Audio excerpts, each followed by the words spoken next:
अस्सलाम वालेकुम friends, welcome back to my YouTube channel daily tips with Asma. ख्वाब में टिड्डी देखना।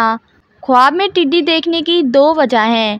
अव्वल लश्कर और दोम दिनार।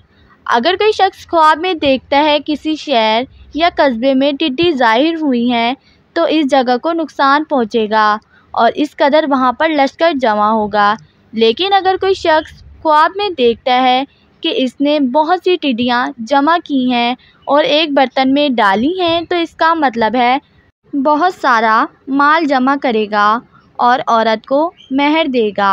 और अगर देखे कि बेक़ियास टिड्डी दिल आया है और दरिया में जमा हो गया है, वहाँ की सब्ज़ी खाई है, तो इसका मतलब है माल बेक़ियास वहाँ पर जमा होगा, फिर लुट जाएगा, तो वैरान होने की दलील है। फ्रेंड्स, अगर आप किसी भी ख्वाब की ताबीर जानना चाहते हैं तो कमेंट बॉक्स में कमेंट करें। Thanks for watching. अल्लाह हाफिज़। और मज़ीद मालूमात के लिए हमारे चैनल का विज़िट करें।